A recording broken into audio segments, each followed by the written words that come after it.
BJP ছেড়ে তৃণমূলে পঞ্চায়েত সদস্য, প্রতিবাদে অনাস্থা প্রস্তাব।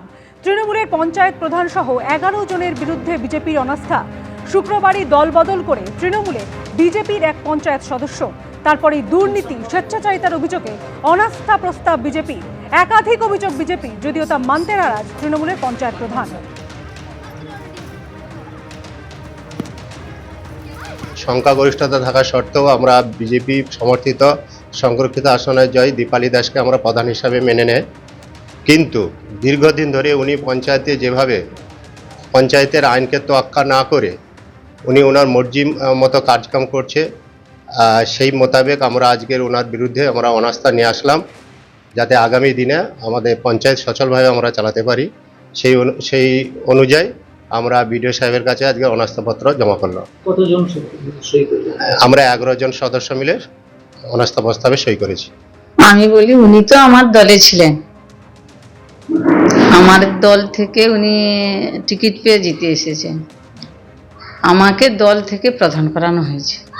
উনাকে দল কি প্রতিশ্রুতি দিয়েছে বা কি করেছে আমার তো জানা নেই। যদি দলরা যদি আমার দুর্নীতি বা কোনো প্রভাব বলে আমি মেনে নেব, কিন্তু উনার কথাই তো আমি মেনে নিচ্ছি না। দুর্নীতি করে বসে থাকি না, দল বার্তা দেবে, আমার কোনো সমস্যা নেই। খাস কলকাতা থেকে জেলায় জেলায় আদালতে বোমাতঙ্ক, কোথাও বোমা, কোথাও RDX বিস্ফোরণের হুমকি। যুদ্ধকালীন তৎপরতায় খালি করা হলো আদালত, চলল তল্লাশি। তবে কোথাও কিছু মেলেনি বলে জানিয়েছে পুলিশ। নগর দায়রা আদালতে রেজিস্ট্রারের অভিযোগের ভিত্তিতে মামলা রুজু করেছে হেয়ার স্ট্রিট থানা। তদন্ত শুরু করেছে STF এবং সাইবার ক্রাইম থানা। সুপ্রিম কোর্টের নির্দেশে জেলা আদালতের বিচারকদের একাংশ SIR এর কাজে ব্যস্ত। কলকাতা থেকে জেলায় একের পর এক আদালতে ছড়ালো বোমাতঙ্ক। বিচারকদের কাছে আসা ইমেল ঘিরে বাঁধল হুলস্থুল কাণ্ড। বিঘ্নিত হলো বিচার প্রক্রিয়া।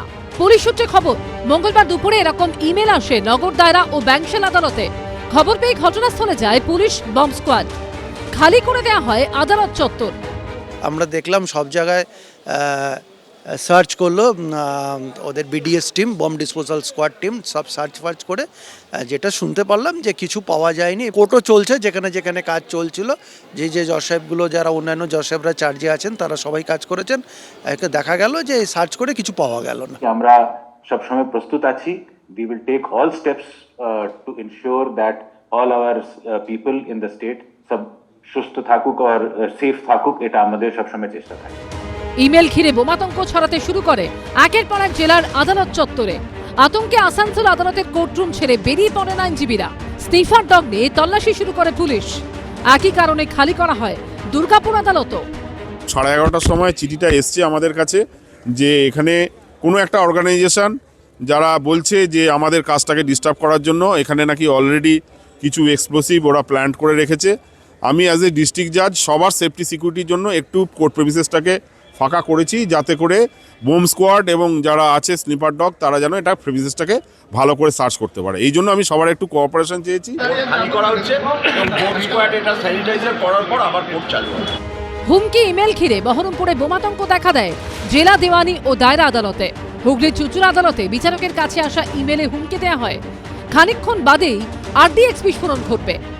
পুলিশ দেখবেই, যেটা আছে police duty bound to provide safety security to each and every person. আর একটা জুডিশিয়ারি আছে, ওনারা একটা কাজ করছে সুপ্রিম কোর্ট অর্ডার নিয়ে আর স্টেটে হাইকোর্ট অর্ডার নিয়ে, তো ওদের নিরাপত্তা তো থাকতেই হবে। ঘটনার পরপর জরুরি ভিত্তিতে সাংবাদিক বৈঠক করেন মুখ্য সচিব, রাজ্য পুলিশের DG এবং কলকাতার পুলিশ কমিশনার। আমরা সরকারের তরফ থেকে সকল বিচারক এবং বিচার প্রার্থীদেরকে এই মর্মে আমরা আশ্বস্ত করছি যে রাজ্য সরকার তাদের সুরক্ষার জন্য সর্বোচ্চ প্রাধান্য দিয়ে বিষয়টা খতিয়ে দেখছে। পুরো জিনিসটাকে নিয়ে আমরা কিন্তু ইমিডিয়েটলি স্টেপস নেওয়া হয়েছে। আমরা সর্বোচ্চ গুরুত্ব দিয়ে বিষয়টা দেখেছি এবং বিচার ব্যবস্থা এবং বিচারপতি এবং যারা বিচার প্রার্থী তাদের নিরাপত্তা আমাদের সর্বোচ্চ অগ্রাধিকার। আর এই মেলটি ও ছিল এবং মেলটি কে কি কারণে কোথাও করেছিল সেটাও আমরা খতিয়ে দেখব। অযথা আতঙ্ক ছড়ানোর যদি চেষ্টা কেউ করে থাকেন, কেউ বা কারা করে থাকেন, তাদের বিরুদ্ধে সেটাও খতিয়ে দেখে আমরা কিন্তু কঠোর আইনি ব্যবস্থা নেব। বোমাতঙ্কের জেরে আরামবাগ আদালতে বাড়ানো হয় নিরাপত্তা। চন্দননগর কমিশনারেটের পক্ষ থেকে জানানো হয়েছে নিরাপত্তা জোরদার করা হয় চন্দননগর আদালত চত্বরে। একটি ইমেল বিভিন্ন আদালতে পাঠানো হয় নাকি একাধিক জায়গা থেকে একাধিক ইমেল করা হয় তা খতিয়ে দেখা হচ্ছে। এবিপি আনন্দ। এবিপি আনন্দ, এগিয়ে থাকে, এগিয়ে রাখে।